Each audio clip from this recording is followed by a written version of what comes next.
Digital page থেকে রয়েছে আমি শঙ্কু সত্র এই মুহূর্তে। তবে সব থেকে বড় অভিযোগ যেটা পশ্চিমবঙ্গে যেগুলো মহিলা সংশোধনাগার রয়েছে, সেই সংশোধনাগারে যেটা রিপোর্ট বলছে, হাইকোর্টে যে রিপোর্ট জমা পড়েছে, একটা পাবলিক লিটিগেশন মামলা হয়েছিল, জনস্বার্থ মামলা হয়েছিল।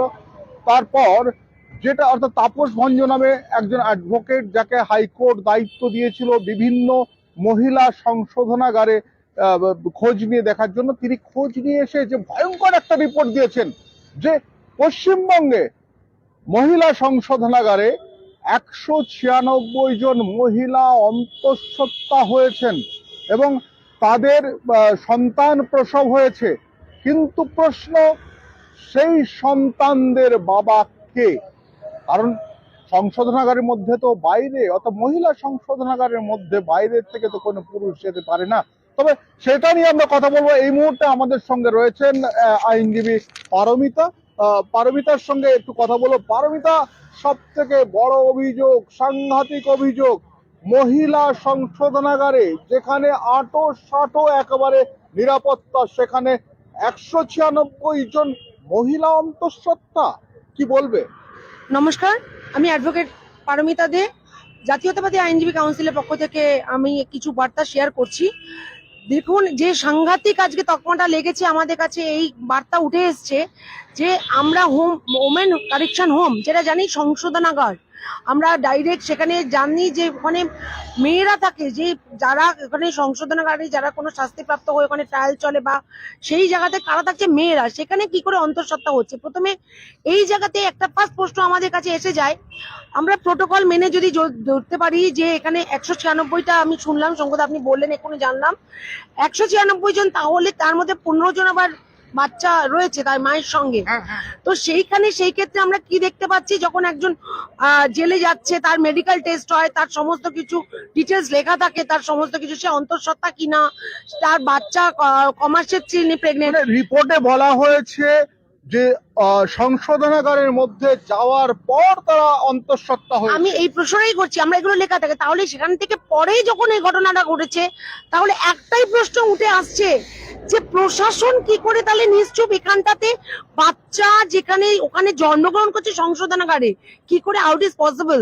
কারণ এখানে আমরা যেখানে রক্ষকে ভক্ষক, এই প্রশাসনের ক্ষেত্রে যদি মহিলা সংশোধনাগারে নারীরাই সেখানে সংরক্ষিত না থাকে, সেখানে যদি তারা এখানে রক্ষকরা ভক্ষকের ভূমিকা পালন করে, বা এখান থেকে কোনো জায়গা থেকে কারা আসছে, কারা সেই মেয়েদের সঙ্গে এমন ঘটনা ঘটাচ্ছে যেখানে তার ওখানে বাচ্চা জন্মগ্রহণ করা হচ্ছে, বাচ্চাকেও সেই কারেকশন হোমে তার মায়ের সঙ্গে থাকতে হচ্ছে, এটা চরম দুর্ভাগ্যজনক। এবং এটা একটা সাংঘাতিক তথ্য আজকে কলকাতা হাইকোর্টে যে উঠে এসছে, এবং সেই ঘটনার একটা পশ্চিমবঙ্গে আমাদের প্রশাসন, এই প্রশাসন যে মুখ থুবড়ে পড়েছে, প্রশাসনের ক্ষেত্রে কোনো কেউ, নারীরা যে নিরাপদ নয়।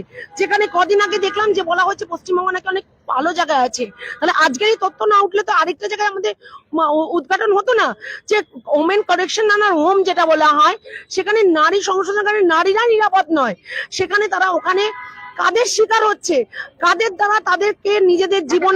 সব থেকে বড় প্রশ্ন, কিংবা আমি একটা বলি যে নোটে যেটা বলা হয়েছে যে যারা মেল, যারা ওখানে এমপ্লয়ি রয়েছে, তারা যাতে ভেতরে, মানে যেখানে মহিলা কয়েদিদের যেখানে থাকার জায়গা, সেখানে যাতে তারা না যায়, সেটা কিন্তু সেখানে অ্যাডভাইস করা হয়েছে।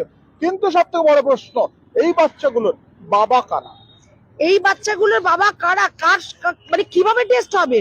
এই বাচ্চাদের বাবা, তাদের পিতৃত্ব পরিচয়, তারা এখানে এসে কিভাবে, তারা মারা, মানে তাদের মারা গর্ভবতী হয়ে পড়লো, এটা কি করে সম্ভব? কারণ একটা জায়গা থেকে বলা হয়েছে কোনো মহিলা সংশোধনাগারে কোনোভাবে যেন কোনো পুরুষ, যারা জানি ওখান থেকে যাদের খাবার পরিবেশন বা অনেক কিছু সার্ভিস আছে যাদের যেতে হয়, সেই জায়গাটাকে আটকানো হয়েছে। তাহলে সেই জায়গাটাকে আটকানোর ক্ষেত্রে কারা কারা ওখানে আছে, সেই সিসিটিভি ফুটেজ থাকে। আমরা জানি জেলে, আমরা কারেকশনাল হোমে যেখানে থাকে, সব জায়গাটা অন্তর্ভুক্ত একটা সিসিটিভির আওতায় থাকে, তারা কিভাবে আছে, তাদের শারীরিক কোনো ক্রাইসিস আসছে কিনা, সেখান থেকে এই ঘটনাটা ঘটা মানে একটা দুর্দর্শ মানে মানে নিন্দনীয় একটা হাইলাইট পশ্চিমবঙ্গে আবার হলো, যেখান থেকে এদের বাবার কর্তৃত্ব পরিচয় পুরো অন্ধকার জায়গায় থাকবে। কিভাবে আসবে, ডিএনএ টেস্ট কার হবে, কোন বাবার সঙ্গে তার ডিএনএ টেস্টে মিলবে, সুতরাং সেটা অন্ধকারে অন্তরালে থেকে যাচ্ছে। এই প্রশ্নের উদ্ঘাটন করতে আবার কে কে কোন কোন জায়গা থেকে কোন কেউটে বেরোবে সেটা সময় বলবে। এবং অবশ্যই একজন আইনের ছাত্র হিসাবে, ছাত্রী হিসাবে, আইনজীবী হিসাবে এটা আইনের উপর ভরসা রাখবো। এই জায়গাগুলোর থেকে অবশ্যই সেই জায়গা থেকে কাউকে যেন ছাড়া না হয়, যেখানে একটা মেয়েকে কারেকশনাল হোমেও তাকে নির্যাতিত হতে হয় এবং সেই মহিলা সেখান থেকে তার পরে সন্তানের জন্মের পরে যেখানে সে মায়ের সঙ্গে একটা জেলের মধ্যে তাকে একটা সময় কাটাতে হচ্ছে। এর অবশ্যই তদন্ত কঠিন থেকে কঠিনতম এবং সেই তদন্ত হয়ে শাস্তি হওয়া উচিত যদি বেরিয়ে আসে শস্যের মধ্যে ভূতটাকে। দেখো পারমিতা, তোমাকে একটা স্বাভাবিকভাবে বলি, আমরা বিভিন্ন খবর করবার সময় আমরা যখন কোনো মহিলা জেলের সামনে গেছি, সেখানে কিন্তু রীতিমতো নিরাপত্তা, এতটাই নিরাপত্তা আমরা দেখেছি যে সেখানকার যে সুপারিনটেন্ডেন্ট থাকেন তিনি মহিলা থাকেন, তো এছাড়া ওখানে ওয়ার্ডেন থেকে আরম্ভ করে অনেকে রয়েছে যারা পুরুষ থাকেন। তাহলে যারা অন্তঃসত্ত্বা আছে, যদি সত্যি এই রিপোর্ট যদি সত্যি হয়ে থাকে তাহলে কিন্তু 196 মানে ভয়ঙ্কর একটা ফিগার। আর এই ফিগার একেবারে বলে দিচ্ছে যে যারা যেসব মহিলারা ক্রাইম করে যারা ভেতরে যান, অপরাধ করে যারা সংশোধনাগারে যান, তাদেরকে সংশোধন করা কি এইভাবে করা হয় যে তিনি গেলেন তাকে একটা সন্তান সহ ফেরত দেওয়া হবে? তাকে সংশোধন করা হলো মানে তাকে যেটুকু সে ক্রাইম করে এসেছিল বা একটা শিকার হয়ে এসেছে, ক্রাইম করেনি তার শিকার হয়ে ঢুকেছে, সে এখানে এসে জানতে পারলো তার থেকে বড় ক্রাইম জেলের মধ্যে সংশোধনাগারে হচ্ছে। সেখানে একজন মহিলা অনেকভাবেই তার ট্রায়াল শেষ হওয়া পর্যন্ত অনেক সময় আমরা জানতে পারি তাকে থাকতে হয় সংশোধনাগারে, কিন্তু সেখানে বাইরের জগৎ আর ভেতরের জগৎটা যে তার মধ্যে পার্থক্য, ভেতরের জগৎটা আরো নৃশংস। সেখানে যে নেকড়ে হায়নারা তাদের উপর যে ঝাঁপিয়ে পড়ছে এবং তাদের মধ্যে যে সত্তাটুকু ভালো হওয়ার জন্য এখানে কারেকশনাল হোম রাখা হয়, তাদেরকে ভালো একটা পরিবেশ, সুস্থ পরিবেশে যারা তারা ফিরে আসতে পারে নিজেদের সংশোধন করে, সেটা না করে তাদেরকে শুকিয়ে ভয়, তারা যাতে আর কোনোদিন ভয় স্ট্রেস না করতে পারে তাদেরকে সেই জায়গার শিকারটা করে দেওয়া হচ্ছে সারা জীবনের জন্য। তাদেরকে কিন্তু সেই ছাপটা দিয়ে দেওয়া হচ্ছে জেলের ভিতরে। এখানে শস্যের মধ্যে ডালটা কালা, মানে শস্যের মধ্যে ভূতকে না, পুরো ডালটাই কালা।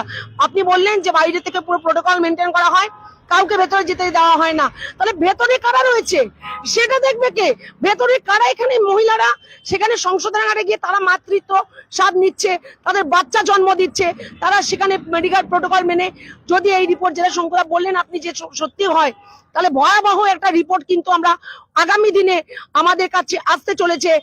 ওমেন কারেকশনাল হোমে যেখানে মেয়েদের পাঠানো হয়, আমরা এর আগেও দেখেছি হোমে বিভিন্ন রকম ঘটনা হয়, জুভেনিয়াল স্টেজে হোমের ঘটনাগুলো এক একটা জায়গায় আমরা দেখেছি বেরিয়ে এসছে। সেখানে তাহলে মাদের সঙ্গে বা সেই জায়গাতে কারেকশনাল হোমেও সেই ঘটনাগুলো ঘটছে। মেয়েরা কোথাও নিরাপদ নয়, মেয়েরা কোথাও নিরাপদ আজকে আমরা নেই। একটা জিনিস আমি পারমিতা যেটা বলে রাখি, যে এটা শুধু পশ্চিমবাংলার জেল নয়, সুপ্রিম কোর্টেও পর্যন্ত এই ধরনের একটা মামলা তৈরি হয়েছে এবং সেখান থেকেও নির্দেশ গেছে। তবে অন্যান্য রাজ্যেও কিন্তু এই একই ধরনের ছোঁয়া অনেকটা দেখা গেছে, তবে যদিও সেগুলো আমাদের কাছে এখনো পরিষ্কার নয়। তবে এই মহিলা জেলে অর্থাৎ ওমেন জেলে যে আজকে এই ধরনের রিপোর্ট বেরিয়ে এলো, এই রোগ কিন্তু শুধু আজকের নয় বোধ হয়, এটা ওই রোগটা বোধ হয় অনেক দিনের পুরনো।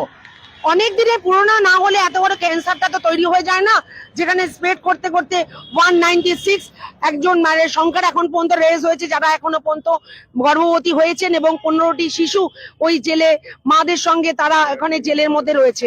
সুতরাং এই জায়গাটা থেকে কারা কারা একদিনে তো হয়নি, 196 টোটাল পশ্চিমবঙ্গে, সম্ভবত এটা টোটাল পশ্চিমবঙ্গতে 196 সার্ভে করে রিপোর্টটা তথ্য এসছে 196 পুরো পশ্চিমবঙ্গে।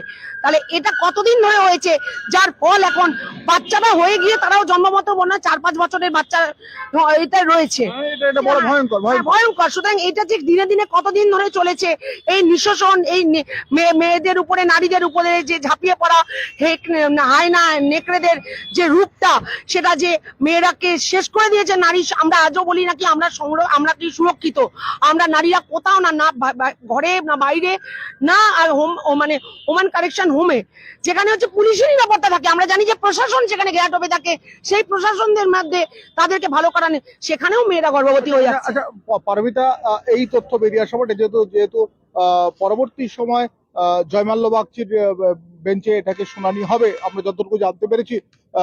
তবে একটা জিনিস, আপনিও কি, আপনি তো মেয়ে, এই ধরনের বিষয়ে কি আপনিও ইনভলভ হবেন? আপনিও কি, আপনি তো একটা আইনজীবী, ইনভলভ হবেন?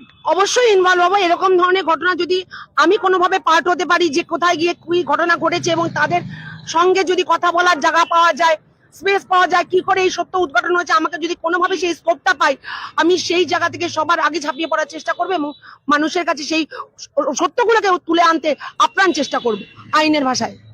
তবে এই প্রথম থেকে একটা কথা বলছিলাম যে এই যে বাচ্চাগুলো, এই বাচ্চাগুলোর বাবা কে, আর সেটা বাবা জানতে গেলে নিঃসন্দেহে এখন বোধহয় জেলের সবাইকে নিয়েই ডিএনএ টেস্ট করার একটা প্রক্রিয়া শুরু হবে। তবে আইনের প্রতি ভরসা রাখছেন সবাই, পারমিতাও আইনের প্রতি ভরসা রাখছেন। পরবর্তী সময় কি হয়, কিংবা পরবর্তী সময় আইন কোন পথে এগোয়, সমস্ত কিছু দেখার। আর এটা কিন্তু একটা লম্বা বিচার প্রক্রিয়া চলবে এবং এর মধ্যে একটা তদন্ত নিঃসন্দেহে চলবে। সেই তদন্তটা কারা করবেন, কোন এজেন্সি করবেন, সেটাও কিন্তু একটা সব থেকে বড় ব্যাপার। তবে এই যে একটা ভয়ঙ্কর অভিযোগ যে এতগুলো মহিলা অন্তঃসত্ত্বা জেলের মানে একেবারে সংশোধনাগারে যারা রয়েছেন তারা যে নিরাপদ নন, তারা যে অন্তঃসত্ত্বা হয়ে পড়েছেন, তারা ইচ্ছাকৃত হোক অনিচ্ছাকৃত হোক, সেটা তো ততটা গুরুত্বপূর্ণ নয় বোধহয়। তবে জেলে গিয়ে অন্তঃসত্ত্বা হয়ে পড়ায়, এটাই কিন্তু সব থেকে গুরুত্বপূর্ণ খবর এই মুহূর্তে। তবে এই ধরনের নানা ইনফরমেশন পেতে গেলে আপনাদের নিউজ 18 বাংলা ডিজিটাল পেজ অতি অবশ্যই দেখতে হবে। আমি শঙ্কর রয়েছি আপনাদের সঙ্গে। নমস্কার।